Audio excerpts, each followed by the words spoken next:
I don't want to work today and spoil all our fun. I don't want to work today and spoil all our groovy good old times. But I know how to work it if I show you yours and you can show me mine.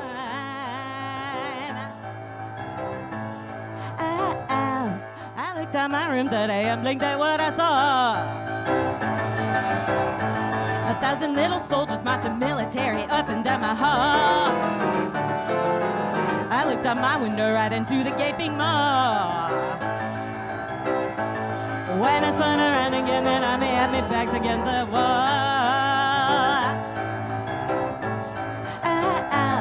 All the tea in China couldn't buy your place in line outside the bar. Fasten all your safety belts and hold on for a freaky, freaky fall. But first this roller coaster's gonna slow down to a creepy, creepy crawl. Write down all your wishes and submit them to the gently weeping wall. When I make that leap, I have to trust that you'll be there to break my fall. All the tea in China couldn't buy your place in line outside the. All the tea in China couldn't buy your place in line outside the. All the tea in China couldn't buy your place in line outside the ball. Maybe what you're wishing for is learning how to walk instead of crawl. Standing on each other's shoulders, you just might reach halfway up the wall. But if you can admit that you are still a child, you can still grow tall.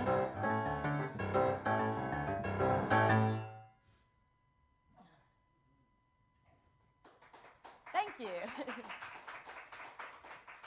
Hello and welcome to The Human Show. I'm your host, Stephanie Rearick, and the theme tonight is women's work, celebrating International Women's Day. It's been extended apparently to Women's History Month. My last proper show that I played before the plague was here at Cafe Coda, Madison, Wisconsin's beautiful Willie Street. And that was another show benefiting our local institution, WORT, and another International Women's Day celebration. So we have a day, it's getting extended to a month, and as I said last month at the very first ever Human Show for Black History Month, looking forward to the day when it's a shared story that we're proud to share. So all the time, all our history, all the time together. So today we're focusing on all the amazing work that women are doing currently. So we have 4 incredible guests coming up. We're going to hear from feminist economist and artist Cassie Thornton, Amy Kwan Berry, who's a professor at the University of Wisconsin-Madison and also an author, poet, playwright. We'll hear so much more from her. Nicoleta Carpineanu from Romania and Brighton, UK. And then ending up with Alice Howard, president of Allied Community Co-op here in Madison. So very excited. Each show, I'm doing this show the second Thursday every month, and each show will have a different theme. You're welcome to recommend themes. And I'm always going to start with a song on the topic. So that first song was Up the Wall, and it is about the point in history that we're at, and it's about women's work rebuilding this economy and this society from the ground up. And we're just going to see a lot from different people and the amazing things that they're doing, and realizing that we're also standing on the shoulders of giants. So I want to spend a moment and acknowledge some of the great women who have influenced me, who aren't here right now anymore with us. Sherry Maples, Margaret Kennedy, Sina Davis, Selena Pettigrew has joined the ranks of the wise ancestors. So we'll just honor the women who've come before and the ones who are coming now. And our first interview that we'll hear from is Cassie Thornton from Thunder Bay, Ontario. So you'll hear from her now in her own words. Hi, I'm here with Cassie Thornton in Thunder Bay, Ontario. And Cassie, will you tell us a little bit about yourself and where you are? Yeah. let's see, I'm right now in Thunder Bay, Ontario, which is like maybe about 6 hours north of Minneapolis. I'm right on the north shore of Lake Superior in the country that we now call Canada. Um, but I am an activist and an artist, and often I call myself a feminist economist. Um, and when I'm in Thunder Bay, I am involved in all kinds of anti-poverty and anti-racist struggles, because I live in the racism and murder capital of Canada. So we have our hands full. And I'm a part of a number of grassroots organizations here that I'm super proud of. So I want to say their names. I'm a part of a group called Window Debwe Masewin, which is an Indigenous feminist-led street patrol that supports people who are basically suffering from colonialism and racism. And then I'm a part of another group called Not One More Death. And we have established a kind of system for publicly mourning any deaths that happen due to systemic racism, which is a lot in our city. And I think both projects are just so cool and worth mentioning because, yeah, it's such an intense time in an intense city. But really, I think a lot of really interesting work is happening here. So it's totally worth looking at. Thanks. I would love to hear your perspectives on women's work and what does it mean? What does feminist economics mean to you? So for the last couple of years, since 2011 or so, I have been using the name Feminist Economics Department instead of Cassie Thornton as like the author of my artwork. And I think I started because I didn't actually know what feminist economics was, and I didn't really agree with, I wasn't really interested in like the sort of like field of academic feminist economics. What I was interested in was having a word that represented the fact that even when I'm doing artwork, that it's always involving many people. It's never just me. And that all of the work, even when it's really absurd, was ultimately about the desire for creating a world where basically like life and health were our money, or like where like, you know, our economy didn't really worry so much about profit or money, but was really concerned about like how do we produce the most life.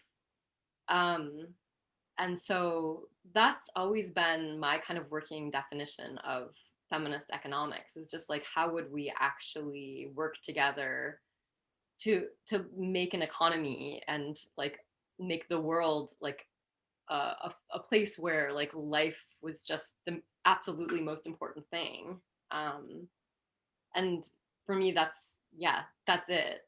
And I think that there's a lot of other really interesting work that doesn't get called feminist economics, but that definitely could be. Like, I think some of my favorite feminist economists are Zapatistas, who, you know, run an annual like women's meeting to basically figure out how to make like the world a really good place to live in, specifically for people who have encountered the most oppression and abuse. And to really fearlessly go towards that, whatever it takes. So I guess, yeah. And I also think a lot about like Angela Davis being a really important feminist economist, somebody who like, I think wants to design a world without prisons or police, which would take a huge shift in how we spend our time and how we value ourselves and each other. And like it would take so much women's work in order to create a world that would be like really like wouldn't need prisons or police. And yeah, the economy would have to turn inside out and pretty much eat itself alive. So and then I think like women's work, I mean, I think women's work is also to kind of like protect life so that it can continue to happen. I think, yeah, I really like the kind of, like, I think when I think of like feminist economists and when I think of women's work, I think of like valuing the invisible labor that happens that keeps society going. And so it can be really surreptitious work. It can be work that's quite subversive, because if it's not valued, if it's invisible, you can get away with a lot. But then, you know, I think we also want to figure out new ways to value it so that it can continue to be supported and grow. But I think so. A lot of my work has been about economics for a long time, and I was always involved in like anti-debt struggles, because I, from a very young age, was saddled with a lot of debt. And so I think I was just really interested in what it was, how it controlled my family and the people around me. And like, was it our fault, or was it somebody else's fault? Was it a system? And so I spent a lot of time trying to understand like how debt works on many, many levels. And so my work as the feminist economics department was usually about trying to sort of figure out ways to like look at it, make like invisible forces of finance physical so we could interact with them.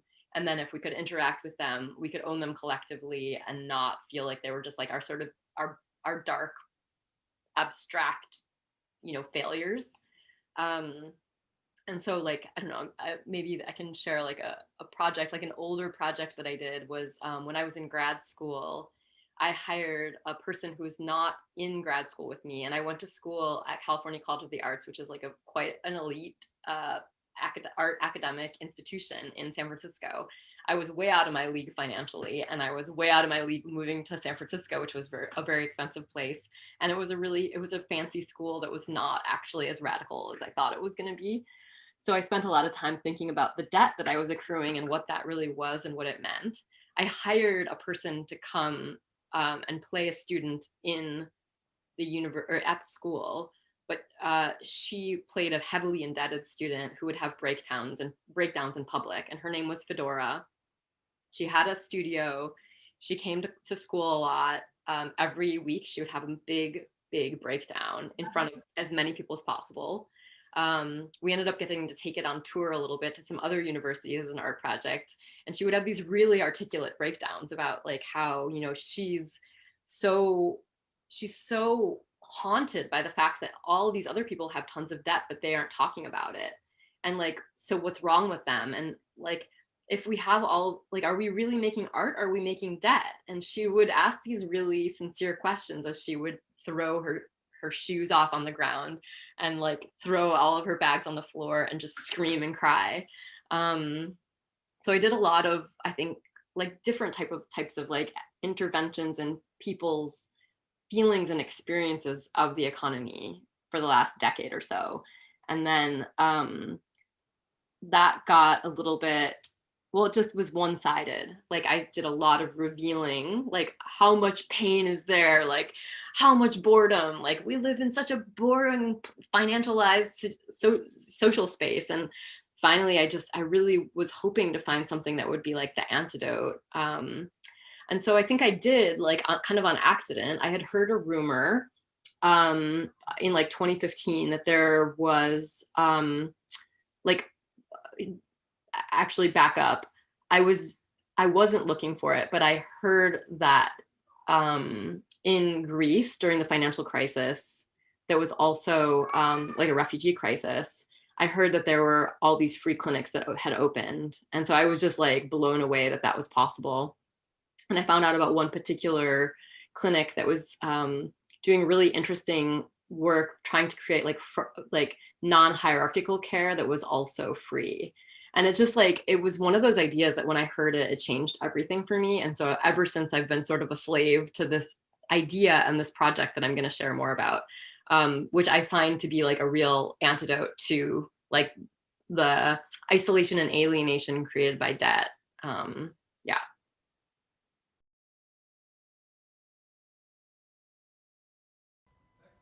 You can hear more of Cassie Thornton's project, which is super cool. You can find it hologram.xyz. the beauty of a live stream is we have all these bonus materials because we can't put everything in an hour. You're going to want to hear more from all of the people that are on this show. But you can see Cassie's presentation about her project for holistic health and wellness, and it's very cool.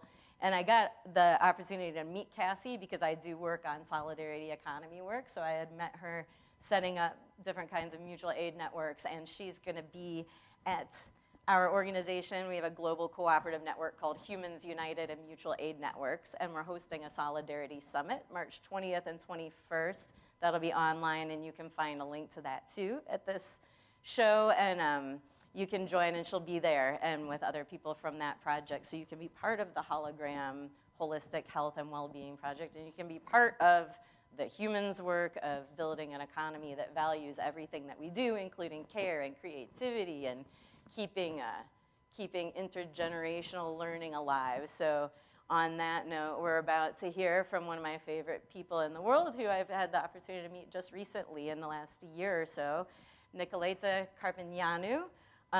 She currently lives in Brighton and splits her time between there and her homeland of Romania. And we're going to see an interview with her and then hear a little bit of her music. And that's another bonus track that you get is a 45-minute video of her music. It's absolutely gorgeous, and so we'll be having a dance party here with that track afterward. I encourage you to do the same thing at home. So Nicoleta Carpineanu. The theme for today is women's work, and it's about all kinds of cool work and perspectives on it, and you do a variety of amazing things I'd love to hear about. Great. Well, where to start? So let's start with the forest, I suppose. Because I'm here, I'm inside the forest. So yes, I founded Forests Without Frontiers, which is a non-profit organization about a couple of years ago.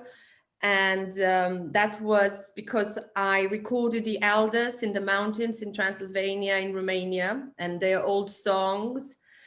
And a lot of I produced an album. I'm a producer, artist called Nicoleta Transylvania. So after I recorded the album, produced the album, during the recordings, I interviewed the elders as well. And a lot of their stories were linked up to, and they were linked up to nature, but also there was a lot of sadness around the fact that people are losing connection with their natural environment, the dissociation that happens between people that move to the cities and nature, and also deforestation, which is a really big problem in Romania. I was an activist in this field for a long time, protection of the virgin forest back home. So I decided to donate all the profits to plant trees, and that's how Forests Without Frontiers came to life.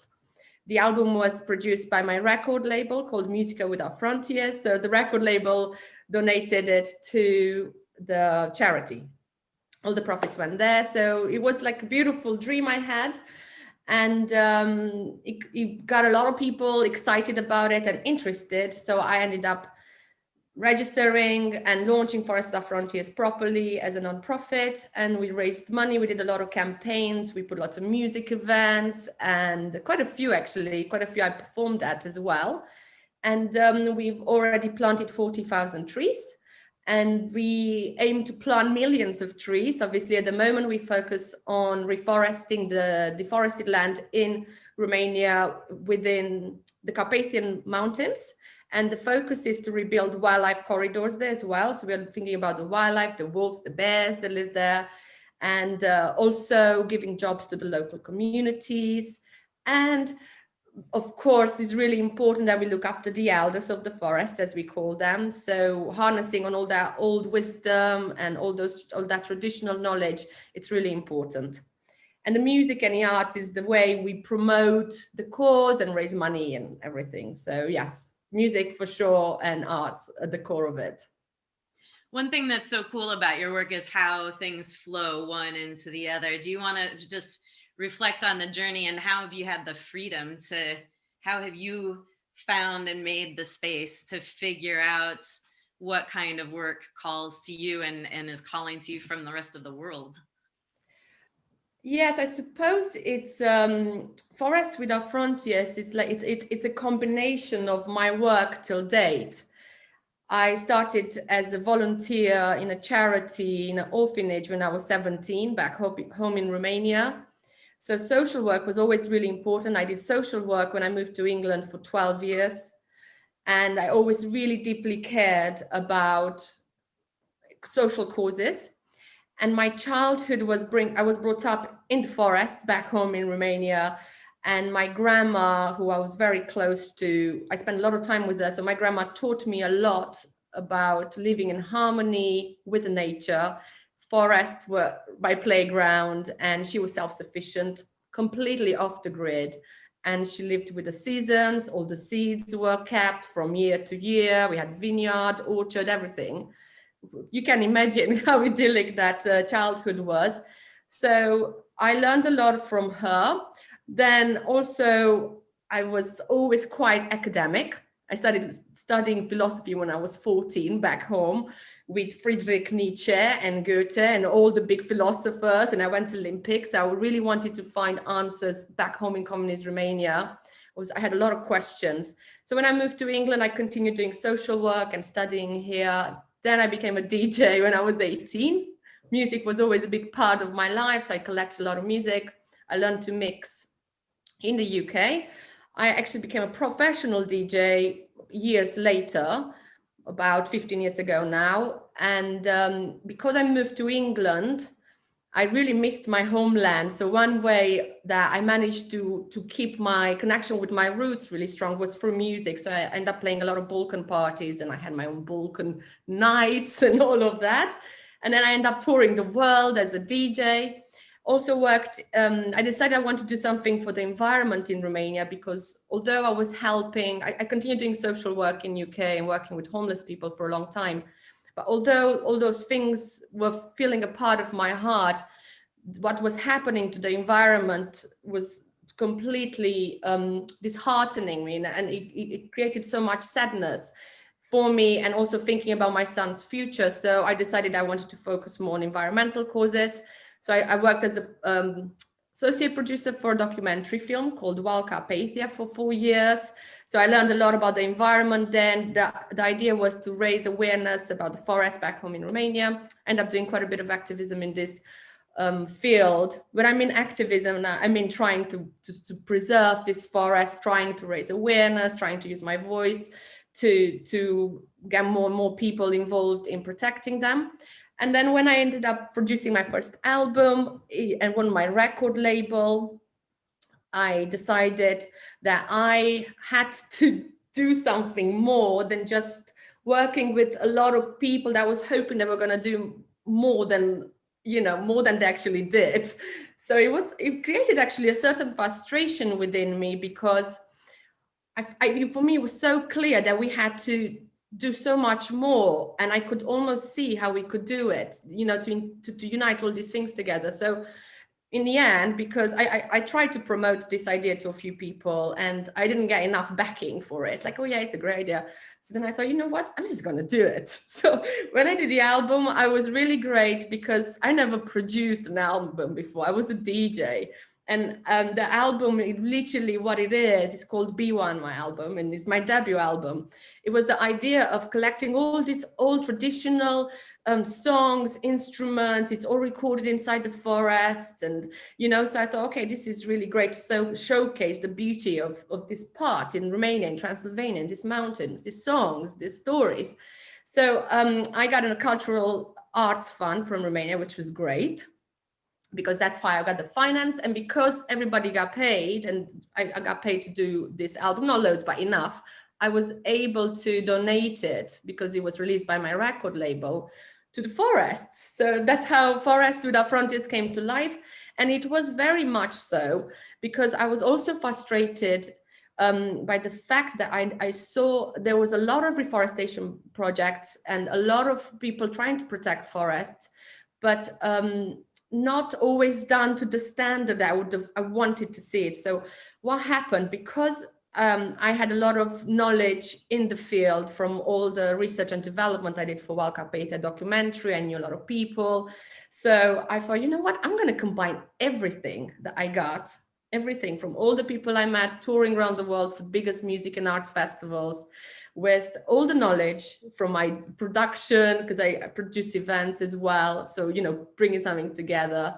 And also the environmental research I've done and books I've read, and, you know, understanding all of this.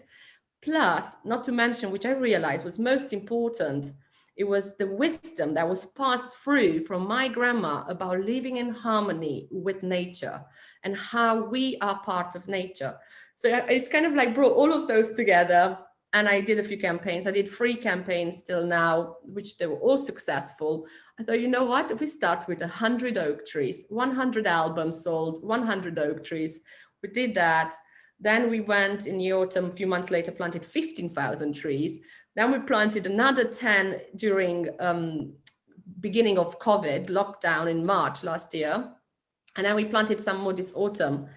And because I was always so fond about the elders of the village back home, not to mention my grandma, who I was very close to, it felt really normal. It felt like the obvious thing was to also help look after the elders of the village where we'd plant the trees. And they were all like completely in a lockdown on top of the mountain. Nobody had access to them. So we raised money in the spring last year. We did a campaign and provided food boxes for them, 51 elders for 1 month when they were in lockdown. And that was so beautiful. And just to know that you can help also the communities as well as nature. So basically, this is how the whole thing came together. And it came from, I thought, you know what, even if we plant a small amount of trees, that at least we're doing something. And at least we know these trees are looked after, they are planted in the right way, you know, so all of these things. So that's really how it kind of flown. And now what I'm doing is combining my music and my artistic persona platform, you know, bringing all the people that I know, I've met amazing people from my life together, and just moving forwards. I really don't know what next step is. It comes to me as a vision. All the pieces of the puzzle come together and the people come to me. I have the most amazing advisory board. So I know a lot of specialists. So whatever I don't have, I just go and, the universe actually sends it my way. It's like I would meet him the day after somewhere randomly or something. So it's kind of, I feel that I get a lot of support with it as well, to be honest. So yeah. It's very beautiful. I really appreciate your sharing your work. And we're going to hear some music from you, and we're going to see some footage of the beautiful forests that you are helping to restore. So I would really appreciate your time here.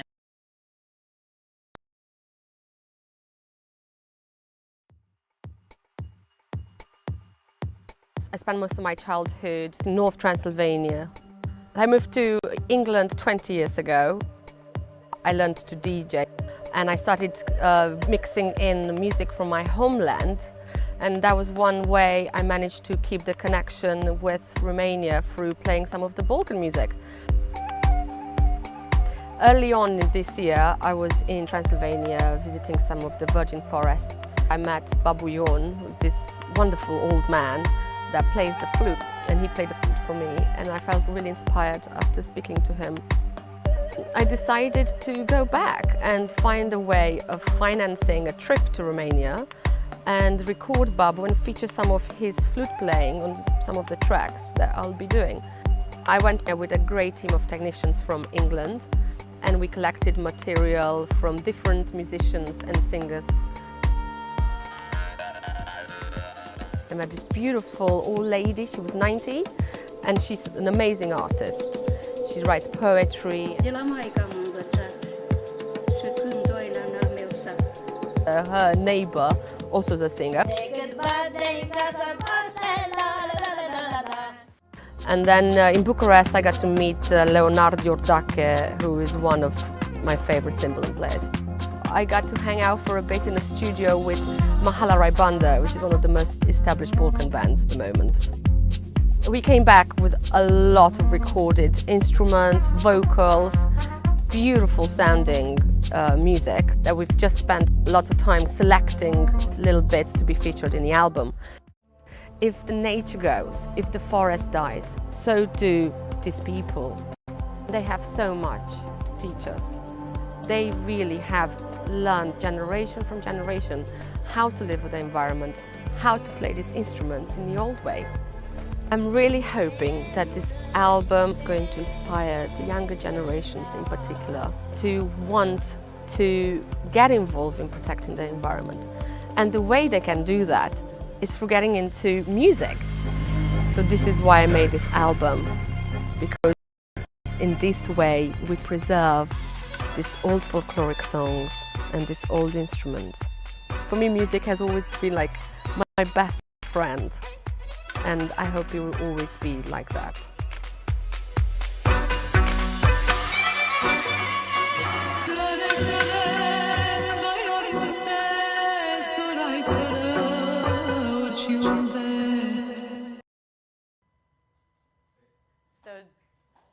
Yeah, don't forget to check out Nico de Transylvania's bonus links, videos, some music video, and then also some more stuff about Forest Without Frontiers, so you can see what they're doing currently. You can see the tree planting operation. That's very cool.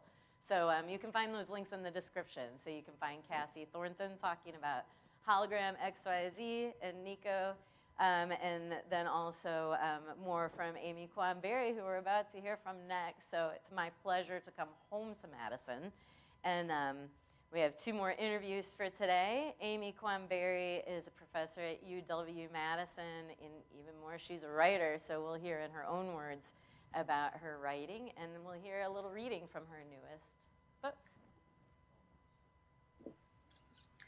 Welcome, Amy Kwan-Berry, currently working at the University of Wisconsin-Madison, and we would love to hear in your own words more about who you are and what's the work you do and what are you passionate about? Ooh, okay, great. Well, thank you for having me today. I'm very excited to talk with you about my work and my experiences and all that kind of fun stuff. So originally, I'm from the North Shore of Boston, but my mother's actually from Wisconsin. And so my grandparents lived up in Door County. So I've been coming to Wisconsin ever since I was a child. And I actually landed professionally in Wisconsin in 1999 when I came here to be a writing fellow at the university. So I was a 1-year fellow here. I was working on a first book of poetry, and I was in the right place at the right time. And I ended up being asked to join the faculty of the English department. And so I've been on the faculty now since 2000. And although my training is officially, I was trained as a poet. I got my MFA from the University of Michigan. I have since expanded what it is that I do and what I'm passionate about. So I've published 4 books of poetry, and I've also published 2 novels. The most recent one came out last year in 2020. I also feel really fortunate to say that I'm a budding playwright. So my first play will actually be produced next spring if things go well with the pandemic and vaccinations. It will be produced here in Madison by Forward Theater at the Overture Center. So I feel very lucky to be able to say that. And so as far as things that I'm passionate about, I'm obviously passionate about writing. And I will say, you know, as a child, I had never made any distinctions between poetry versus fiction versus playwriting. I know that sometimes in the academy, we can get really bogged down in one area of specialization. And so I think more and more it's becoming common for writers to have sort of a second genre that they write in. So oftentimes for a lot of people, regardless of whether or not they're poets or fiction writers, that second genre will often be creative nonfiction or essay writing. For me, I have to admit that as of right now, that hasn't been an area that I've been interested in working in, but yes, so I started off as a poet, now fiction, now playwriting, and I have to admit, I'm just putting it out there for the universe. I recently wrote a screenplay. And people are looking at it right now, but I don't know. I'm not counting that anything's going to happen with that. But it was a screenplay for Viola Davis. So if Viola Davis is watching this, Viola Davis, I wrote you a comedy because I think that you need a comedy. So anyway, but yeah, those are the kinds of things that I'm passionate about.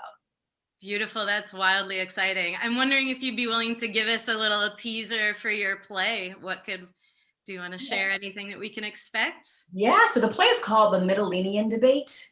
It has 4 characters in it, 3 African-American characters and 1 white character. And it's set in the months after 9/11 in New York City. And basically it's a father and daughter. The daughter is grown, so the father's in his 60s and the daughter's in her 30s. And it basically follows this father and daughter and their partners as they try and find meaning in their lives post 9/11. And because the characters are African-American, there's also questions of like legacy, you know, what it means to quote unquote, although at the time it's written again in 2001, so it's pre-Obama, but it deals with the questions of race and where we are, you know, generations who came of age during the civil rights movement and what it means for kids who came up much after that. So those are some of the things that are present in it. Wonderful. So the theme of the show today is women's work to celebrate International Women's Day in March as Women's History Month. And I was wondering if you'd give us some reflections on the theme of women's work, or work and money versus art, versus might not be the right word, but would you like to share some thoughts? Sure, I've got lots of them. So especially about the idea of the theme of women's work, right? So I've published 2 novels, as I mentioned. So my first novel is called She Weeps Each Time You're Born, and it's set in Vietnam. So it starts in Vietnam, right at the tail end of what the Vietnamese call the American War. And it follows a character all the way up through contemporary times in Vietnam. And one of the reasons why I was really interested in writing that book is that in general with my writing, I'd like to think that one of the things that I do and one of the things that I find myself getting passionate about is when I see certain holes in literature, sort of voices or stories that aren't being told, and I'm interested in telling them. So in that book, I was very interested in thinking about Vietnam through a Vietnamese lens, not an American lens of an American soldier who was there during the war. And then B, I've always been interested in the idea of quote unquote war stories, but told through the lens of women, right? Because usually when we see those kinds of stories, again, they're told exclusively through the lens of men. So I recognize that there was that hole, and again, my book is much more than, because like I said, it goes up through contemporary time. So it really doesn't deal that much at all with the American War. But like I said, I wanted to know more about Vietnam. And like I said, particularly through the lens of women. So there was that first book. And then my second book, which is called We Write Upon Sticks, which came out last year, 2020. It's a book that follows a group of teenage girls in the 1980s. And these girls play field hockey in the town of Danvers, Massachusetts, which is an actual place, and it's also my hometown. And so for folks who don't know, back in 1692, the town of Salem, where the Salem witch trials occurred, was much bigger back in 1692. And there was a part of it that was called Salem Village. And Salem Village is where a lot of the events happened that actually sparked the Salem witch trials. About 60 years after that, Salem Village decided to break off from Salem and to become its own town, and it became the town of Danvers. And again, that's where I was actually raised.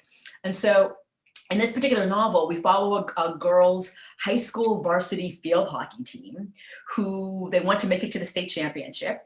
And so they begin to dabble in the black arts as a way to win games and to make it again to the state championship. And in thinking about that book, and again, in the themes of women, another hole that I had identified in literature is that when it comes to sports, there aren't that many sports movies, sports books told from the point of view of women.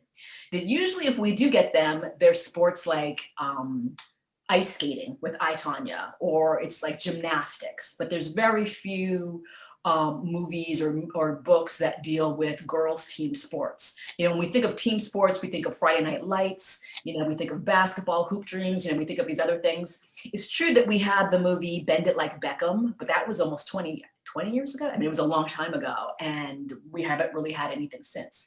And so I had identified that there was this whole girls' sports novels, and I decided that I wanted to write that book. And because I grew up in the town of Danvers, I've always been fascinated with this idea of like, why 300 years ago did this group of young women decide to begin to accuse other people of being witches? What kind of power did it give them? How did it help them have a voice when normally as young women in this community, this puritanical community, they normally wouldn't have had a voice? And I've always been interested in those questions. And so I was very interested in taking a similar, what I see as being a similar group of girls 300 years later, putting them in the same locations and sort of seeing like, how do they come of age? You know, how do they begin to discover their own agency, et cetera, et cetera. So, so those are some things that I'm often thinking about with respect to women's work. Just that idea of identifying, like I said, holes, and then thinking like, well, what were the stories? Like, what stories are we missing? So that's something that I'm very interested in doing. Could I get you to treat us with a reading from one of your books? Sure. So as I mentioned, so again, this is my novel, We Ride Upon Sticks. I would say too that the title of the book actually is an actual quote. The full quote is, "We ride upon sticks and are there presently." And so the woman who some people might be familiar with the name of Tituba. Tituba was actually the enslaved woman who was owned by the Reverend Samuel Parris, who was the minister for Salem Village. And she was the enslaved woman that he owned. And when the Salem witch trials began, she was one of the first people to be accused of being a witch. We think that she originally was from Barbados. We think originally, but we're not 100% certain about that. And when she was accused of being a witch, she basically, she said yes, because she realized that saying yes would save her life, that they would show mercy on her and that she wouldn't be hung. And so after she confessed to being a witch, they asked her questions like, well, tell us about the devil and tell us about how you all meet together and tell us all these things. And the thing that I was fascinated with is the idea that she, when asked to describe the devil, she basically described her master. She described like the Reverend Samuel Parris. You know, I imagine her sitting in court looking over and being like, well, he's about 5'9" and he's wearing, you know, and describing like what he's wearing and things like that. But one of the questions she was asked is, how do you all meet in Boston? Like, how do you all get there? And she said, we ride upon sticks and are there presently. And so that's where the title of the book actually comes from. So I'm just going to read a very short little blip of it. I should also mention that the book, even though, you know, it's about women coming of age and about witchcraft, it's a comedy. So hopefully you'll hear that it's a comedy. And so basically in this section, what I'm going to read is this tiny little section. It's the fall pep rally that happens every year at the school, where the various fall sports teams are celebrated and all those kinds of things. And normally what happens at the fall pep rally is, you know, there's a big paper hoop, you know, with the mascot on it. And normally, like, the football team will be the first ones through the hoop and all those sorts of fun things. But at this particular pep rally, things go a little bit differently. So then Principal Yoff was standing at the microphone trying to get the student body to shut up. When it quieted down, he said a bunch of stuff about Falcon's spirit, the trophy case outside the main office, the exceptionalism of Danvers High's young men and women, blah, blah, blah. We always wondered if Principal Yoff even liked pep rallies. The guy had a PhD in education from Wisconsin. Did he feel like a tool standing up there in front of the student body, yammering on about winning? We felt embarrassed for him when he concluded his speech with his fist in the air and a weak noise that we gathered from context was supposed to be some sort of rebel yell. From there, the rally was pretty unremarkable until the hoop appeared. Karen Burroughs and the cheerleaders had just gotten it positioned in place, a big blue falcon painted right in the middle of it, when Jen turned to us and screamed, "Field, field, field. Hockey, hockey, hockey," we yelled. And before any of us knew what was happening, we were charging the hoop, a herd of water buffalo stampeding on the African plain. Principal Yoff, a casualty of our herd mentality. The guy buffeted every which way as we roared past. Jen was the first through. Her claw a rhino horn, the paper tearing, each of us as if we were being born again, only to reemerge in a whole new world, all 11 of us pouring through. Abby Putnam, a ray of light, Girl Corey, a woman scorned, Mel Boucher with the dark mark on her neck, Boy Corey hoping nobody was looking at him, Becca Bajelica wondering why she hadn't worn a third bra, Sue Yoon with her hair dyed Kool-Aid and Crediberry, A.J. Johnson wondering who among us really had her back, Heather Houston following blindly without her glasses, Julie Kaling like a monarch butterfly on its way to Mexico, little Smitty gnashing madly at the paper with her teeth, be aggressive, be aggressive, the other fall sports falling in line behind us, football bringing up the rear, the marching band blowing their brains out, the cheerleaders screaming along to the Budweiser theme. When you say DHS, you've said it all. Thank you so much. Amy Quamberry of UW Madison, and of how many books of poetry? Well, I have 4 books of poetry and 2 novels. 2 novels. So we'll be looking for your books, and please check out her writing and poetry. And we look forward to hearing a lot more from you over the years. Thank you so much for being a guest. Fabulous. Thank you so much for having me. Thanks, Amy Quamberry. Thanks, Jan Lee from Cafe Coda for introducing us. And I would be remiss to not mention, please fund Cafe Coda. This is a treasure on Madison's Willie Street, and Hannah John Taylor will be a guest in an upcoming episode. There's a GoFundMe link for that, and please support the work of all of these people. Buy Amy Quamberry's books, and I'm really looking forward to going to see her play when theater is possible again here in Madison, and hoping to see a Viola Davis comedy penned by our local hero. So we are going to have one more interview, and we went on location with Micah Buffett. Thank you, Micah. I want to thank the production team here. Micah, Scott, Coda Vision Watch here for live streams, and thanks to Hannah John Taylor and Cafe Coda. And now we're going to see Alice Howard, president of Allied Community Co-op. And please check the links in the description field and support all of these folks, and check out more of their work. So on to Alice Howard and Allied Community Co-op.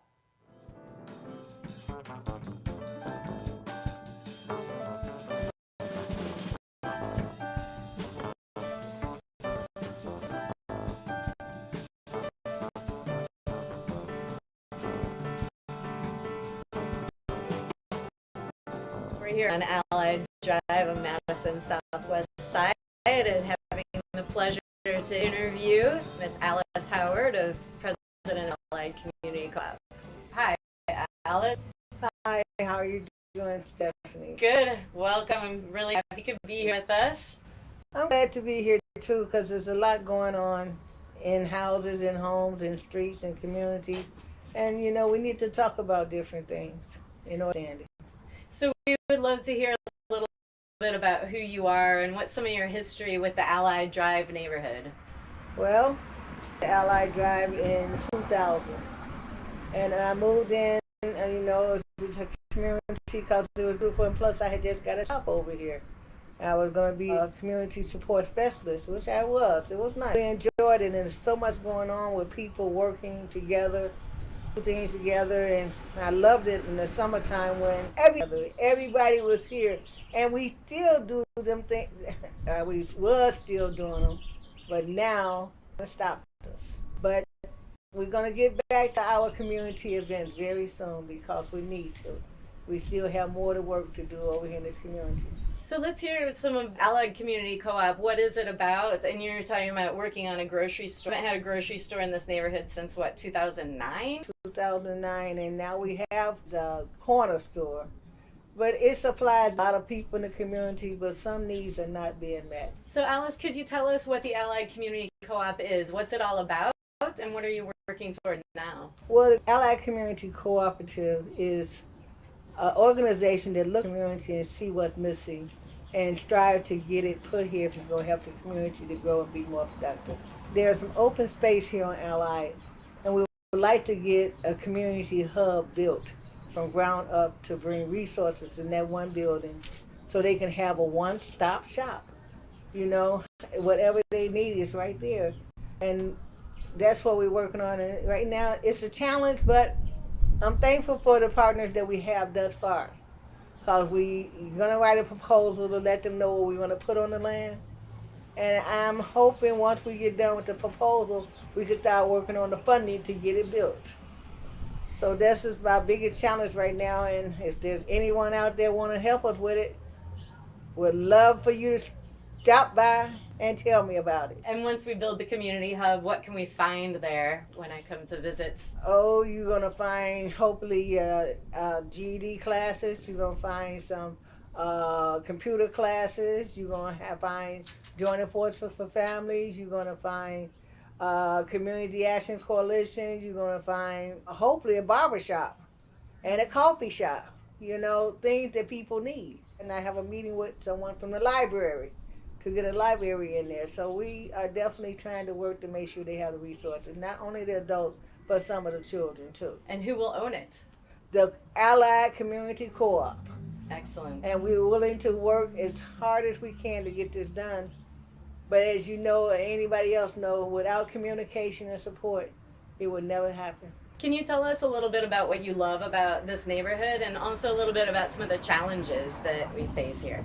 Well, when I first moved over here, being a community support specialist, I enjoyed the job. I really did. I really enjoyed the job. And you know, everybody used to come in the room. I know someone was angry and all they thought about doing was cussing at everybody, blah, blah, blah.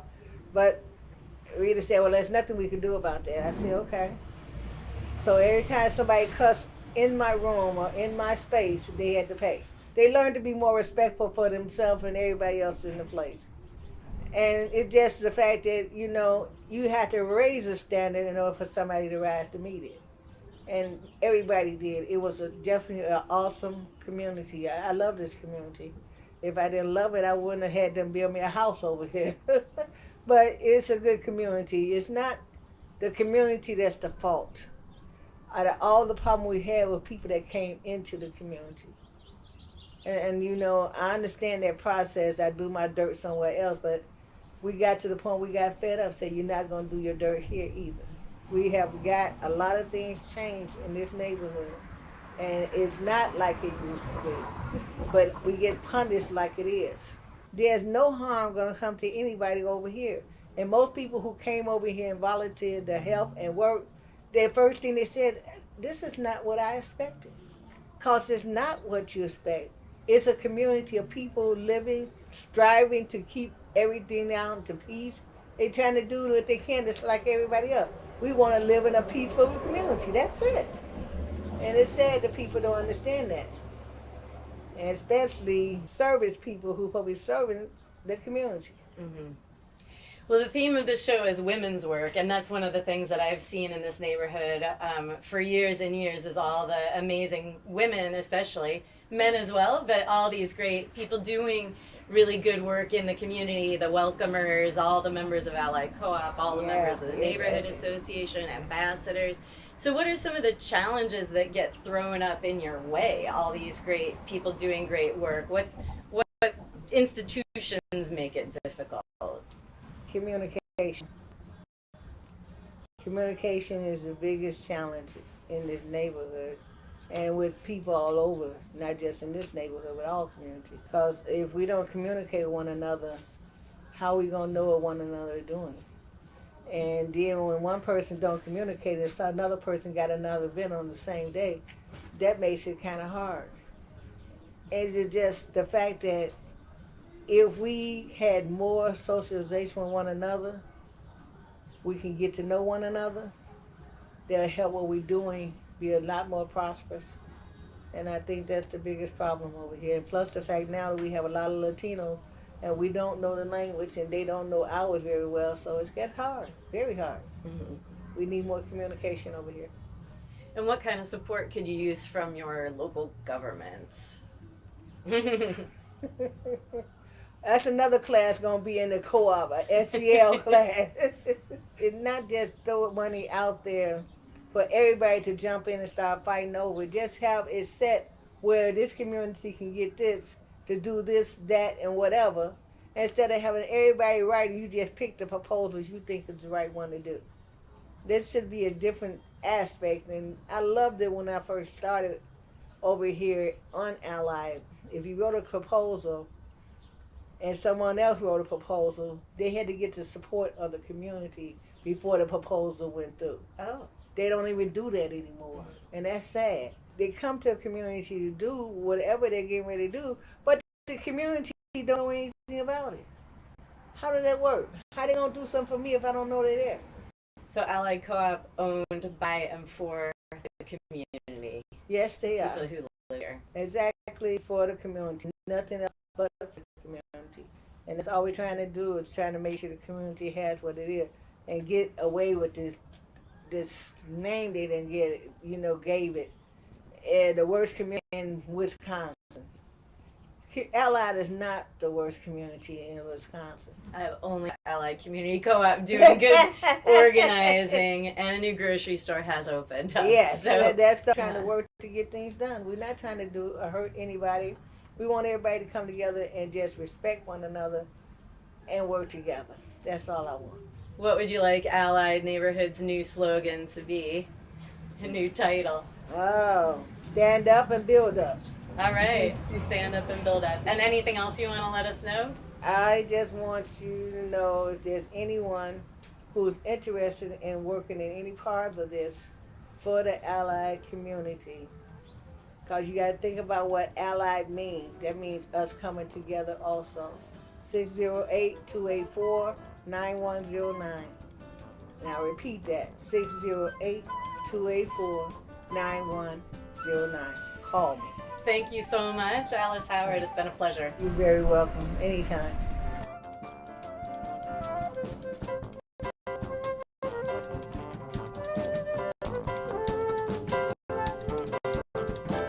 It's great to hear from Alice Howard and Allied Community Co-op.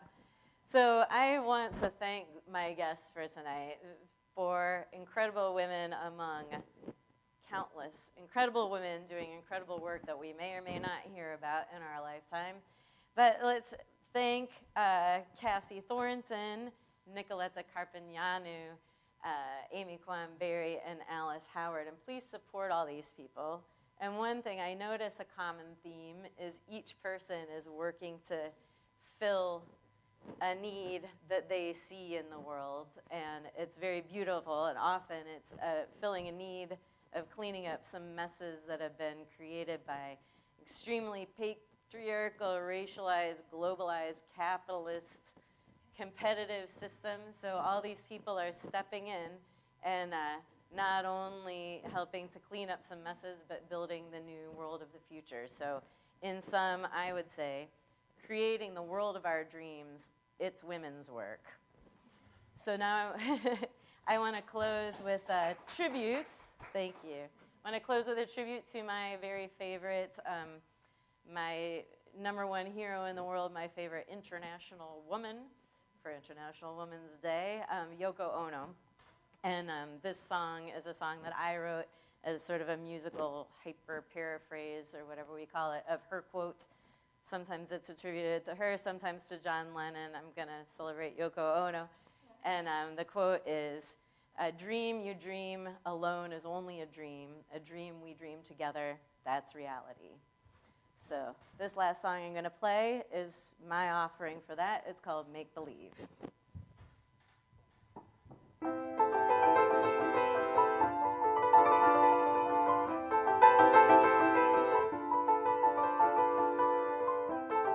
And in the end, you'll know what you wanted to be.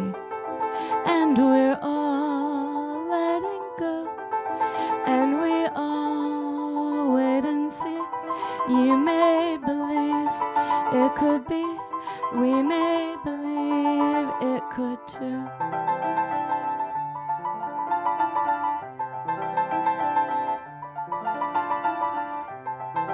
And we all wait and see, and we all read the truth in the waves of the sea, in the light of the moon. You may believe it could be, we may believe it was true.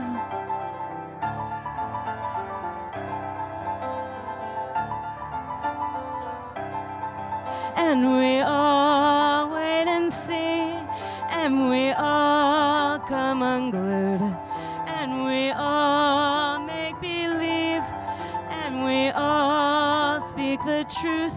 You make believe it could be, we make believe, and it's true.